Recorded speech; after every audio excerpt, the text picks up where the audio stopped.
ഇന്നത്തെ വീഡിയോയിൽ ഞാൻ നിങ്ങൾക്ക് പറഞ്ഞുതരാൻ പോകുന്ന എങ്ങനെയാണ് ഒരു അമേസിംഗ് റെസ്യൂമേ ഉണ്ടാക്കുക എന്നാണ്. The pronunciation is resume. നിങ്ങൾ ആദ്യമായിട്ടാണ് എൻ്റെ വീഡിയോ കാണണമെങ്കിൽ എൻ്റെ പേര് Neethu Francis. Please do like, share and subscribe everyone. നിങ്ങളൊരു ഫ്രഷർ ആണെങ്കിലോ ഒരു വർക്കിംഗ് പ്രൊഫഷണൽ ആണെങ്കിലോ ഈ job document is a must for U.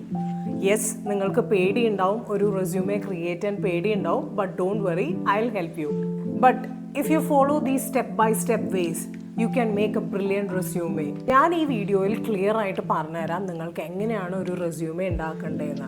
നിങ്ങൾക്ക് മനസ്സിലായിട്ടില്ലെങ്കിൽ പോസ് ചെയ്തിട്ട് ഒന്നും കൂടി വാച്ച് ചെയ്താൽ മതി. സ്റ്റെപ്പ് 1, നിങ്ങൾ ഗൂഗിൾ ഡോക്സ് ഓപ്പൺ ചെയ്യുക. ഇതൊരു പെയ്ഡ് പ്രൊമോഷൻ അല്ല. അല്ലെങ്കിൽ നിങ്ങൾക്ക് മൈക്രോസോഫ്റ്റ് വേർഡ് യൂസ് ചെയ്യാം ഓർ എനി അതർ ടെംപ്ലേറ്റ് ആയാലും യൂസ് ചെയ്യാം. നിങ്ങൾ ഗൂഗിൾ ഡോക്സ് ഓപ്പൺ ചെയ്യുക. അതിൻ്റെ മുകളിൽ റെസ്യൂമേ ടെംപ്ലേറ്റ് ഉണ്ടാവും, അത് ക്ലിക്ക് ചെയ്യുക. നിങ്ങൾക്കിപ്പം സ്ട്രക്ചർ മനസ്സിലായിട്ടുണ്ടാവും.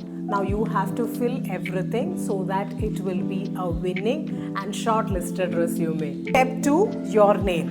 അത് വലുതായിരിക്കണം, ലെജിബിൾ വേർഡ്സിലായിരിക്കണം. എന്ന് വെച്ചാൽ വ്യക്തമായിട്ട് വായിക്കാൻ പറ്റണം ഇൻ്റർവ്യൂവറിന്. സ്റ്റെപ്പ് 3 ആണ് പ്രൊഫൈൽ സമ്മറി. ഇത് നമുക്ക് കുറച്ച് കഴിഞ്ഞിട്ട് ചെയ്യാം, ഇതൊന്ന് മാറ്റി വെക്കാം. Because whenever you need to write a summary, ബാക്കിയുള്ളത് എഴുതി കഴിഞ്ഞിട്ട് നമുക്കിത് ചെയ്യാം. സ്റ്റെപ്പ് 4 ആണ് കോൺടാക്ട് ഡീറ്റെയിൽസ്. മിക്കവരും ഇതിൽ വരുത്തുന്ന മിസ്റ്റേക്കാണ്, അവർ അഡ്രസ്സൊക്കെ ഇതിൽ എഴുതും. നിങ്ങൾ അഡ്രസ്സൊന്നും എഴുതേണ്ട ആവശ്യമില്ല. ഇൻ്റർവ്യൂവറോ കമ്പനി നിങ്ങളുടെ അഡ്രസ്സിലേക്ക് പോസ്റ്റ് ചെയ്യോ ലെറ്റർ അയക്കുകയോ ഇതൊന്നും ചെയ്യത്തില്ല. You just need to write 3 things. നിങ്ങളുടെ മൊബൈൽ നമ്പർ എഴുതണം, നിങ്ങളുടെ ഇമെയിൽ അഡ്രസ്സ് എഴുതണം, നിങ്ങൾക്ക് ലിങ്ക്ഡിൻ പ്രൊഫൈൽ ഉണ്ടെങ്കിൽ അത് എഴുതണം. നിങ്ങൾക്ക് ലിങ്ക്ഡിൻ പ്രൊഫൈൽ ക്രിയേറ്റ് ചെയ്തില്ലെങ്കിൽ പ്ലീസ് ഡോണ്ട് ഇഗ്നോർ ഇറ്റ്, നിർബന്ധമായിട്ട് എഴുതണം. പിന്നെ നിങ്ങൾക്ക് വെബ്സൈറ്റ് ഉണ്ടെങ്കിൽ അതും കൂടി മെൻഷൻ ചെയ്യണം. നിങ്ങളിപ്പോൾ ഒരു ഫ്രഷർ അല്ലെങ്കിൽ അടുത്ത വരുന്ന സ്റ്റെപ്പ് 5 ആണ് experience. Your experience is A reflection of all the good work you have done. അത് എപ്പോഴും നിങ്ങൾ മൈൻഡിൽ വെക്കണം. നിങ്ങളിപ്പോൾ ഒരു ഫ്രഷർ ആണെങ്കിൽ ഞാൻ നിങ്ങൾക്ക് ഫ്രഷറിൻ്റെ കാര്യം കുറച്ച് കഴിഞ്ഞിട്ട് പറഞ്ഞു തരാം.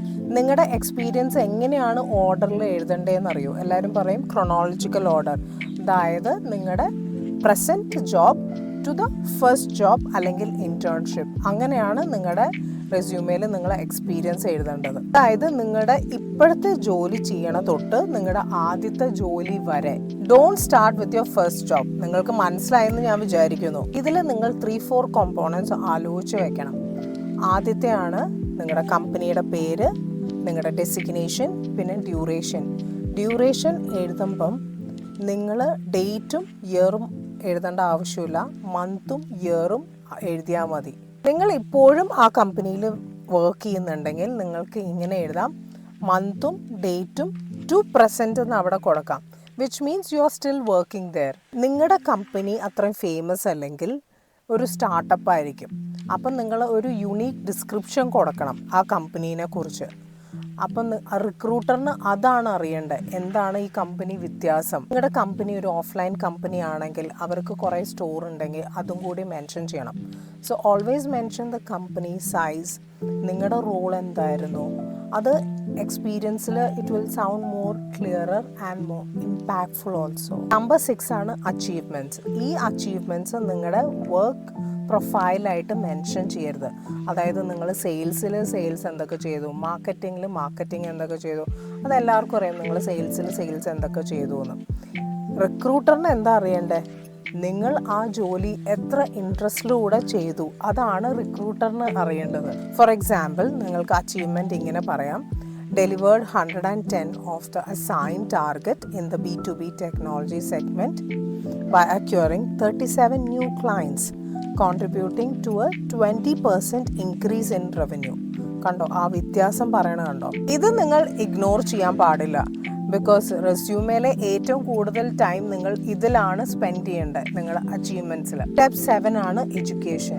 ഇവിടെ നിങ്ങളുടെ റീസെൻറ്റ് എഡ്യൂക്കേഷൻ മെൻഷൻ ചെയ്യണം. നിങ്ങളുടെ കോളേജ്, നിങ്ങളുടെ ഡിഗ്രി, നിങ്ങളുടെ മാസ്റ്റേഴ്സ്, നിങ്ങൾ ഏത് ഇയറിലാണ് പാസ് ഔട്ട് ചെയ്തത്, പിന്നെ ലൊക്കേഷനും ഇൻക്ലൂഡ് ചെയ്യണം, ഏത് കോളേജ് എവിടെയാണ് പഠിച്ചത്. നിങ്ങൾ സ്കൂൾ മാർക്സ് ഒന്നും എഴുതേണ്ട ആവശ്യമില്ല. നിങ്ങൾക്ക് വല്ല റാങ്ക് കിട്ടിയിട്ടുണ്ടെങ്കിൽ അത് മെൻഷൻ ചെയ്യാം. അപ്പോൾ എപ്പോഴും ഓർക്കുക, നിങ്ങളുടെ ലേറ്റസ്റ്റ് ഡിഗ്രി അല്ലെങ്കിൽ മാസ്റ്റേഴ്സ് ആണ് നിങ്ങൾ എഡ്യൂക്കേഷനിൽ ആദ്യം മെൻഷൻ ചെയ്യേണ്ടത്. സ്റ്റെപ്പ് 8 ആണ് എക്സ്ട്രാ കരിക്കുലർ ആക്ടിവിറ്റീസ്. ഇതിൽ നിങ്ങൾക്ക് കിട്ടിയ അച്ചീവ്മെൻറ്റ്, നിങ്ങളുടെ ജോലിയിൽ കിട്ടിയ അച്ചീവ്മെൻറ്റിൻ്റെ കാര്യമൊന്നും ഇതിൽ മെൻഷൻ ചെയ്യേണ്ട ആവശ്യമില്ല. For example best employee of the month കിട്ടിയ കാര്യമൊന്നും ഇവിടെ മെൻഷൻ ചെയ്യേണ്ട. അത് നിങ്ങൾക്ക് നിങ്ങളുടെ അച്ചീവ്മെൻറ്റ്സിൽ മെൻഷൻ ചെയ്യാം. ഇവിടെ നിങ്ങൾ മെൻഷൻ ചെയ്യേണ്ടത് നിങ്ങളുടെ ഹോബീസ്, നിങ്ങളൊരു ടീം പ്ലെയർ ആണോ, നിങ്ങൾ ഒരു ലീഡർഷിപ്പ് സ്കില്ലുള്ള ഒരാളാണോ, അതൊക്കെയാണ് നിങ്ങൾ ഇവിടെ മെൻഷൻ ചെയ്യേണ്ടത്. സ്റ്റെപ്പ് 9 ആണ് സ്കിൽസ്.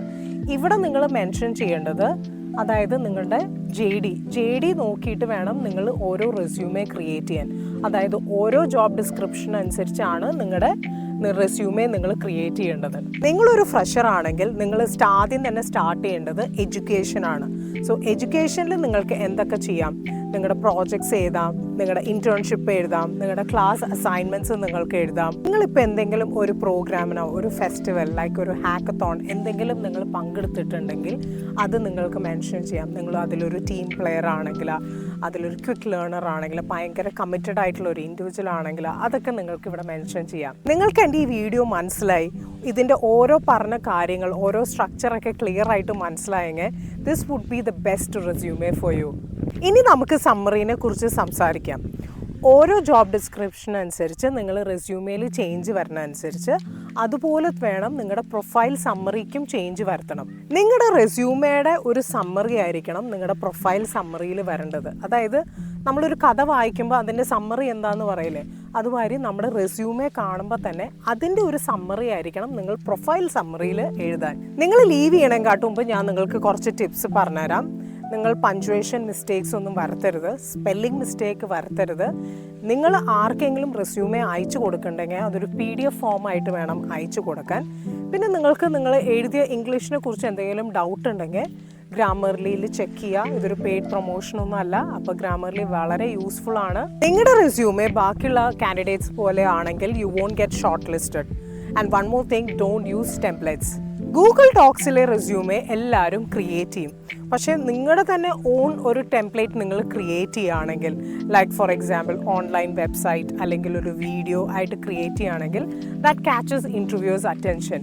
അപ്പോൾ അവരോർക്കും, ഓ ബാക്കിയുള്ള കാൻഡിഡേറ്റ്സിനെക്കാട്ടും ഒരു വ്യത്യാസം ഉണ്ടല്ലോ ഈ കാൻഡിഡേറ്റിന്. സോ ഗൈസ്, നിങ്ങൾക്ക് എൻ്റെ ഈ വീഡിയോ ഇഷ്ടപ്പെട്ടെങ്കിൽ please do like, share and subscribe every one.